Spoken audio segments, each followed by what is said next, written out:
இது ஒரு மல்லிகைப்பூ கைஸ். அடுத்து இது பேர் அடினியம் செடின்னு சொல்லுவாங்க. அடுத்து இது மல்லிகைப்பூ. அடுத்து இங்கேயும் ஒரு மல்லிகைப்பூ இருக்குது. அதுக்கு நடுவில் ஒரு கத்தாழை. இங்கே கத்தாழை இருக்குது, மல்லிகைப்பூ நிறைய இருக்குது. அடுத்து இது வந்து ஒரு பேர் நம்மளோட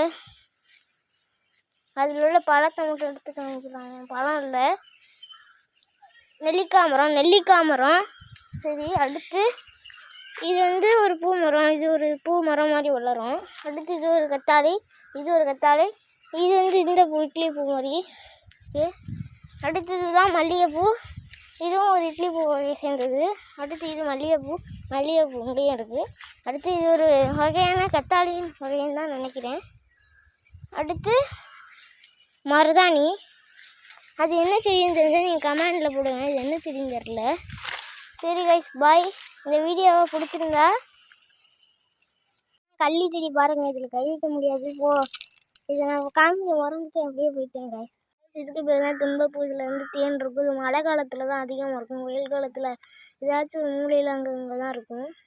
இதை நீங்கள் ஈரத்தில் வளர்த்துக்கலாம்.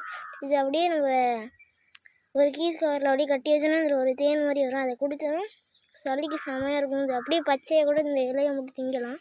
சளிக்கு நெஞ்சு சளியெல்லாம் போயிடும்.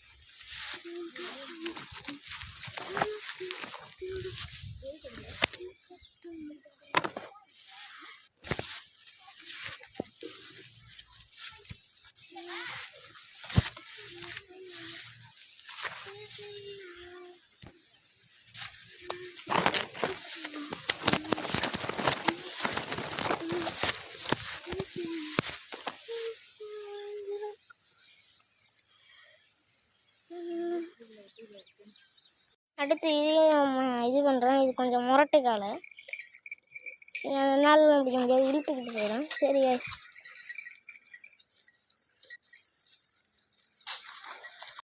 இதுதான் எங்கள் டாமி, எங்கள் நாய் டாமி. மூஞ்ச காமி கொடூரமாக தனத்தில் இருக்க ஆக்ரோஷம். ஹாய்.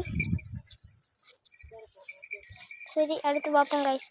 நல்லா கைஸ், நம்ம மாடு வச்சுக்கிட்டு இருக்கோம் பாருங்கள். இப்போ உங்களெல்லாம் காமிச்சேன். ஒழுங்காக சாப்பிடு.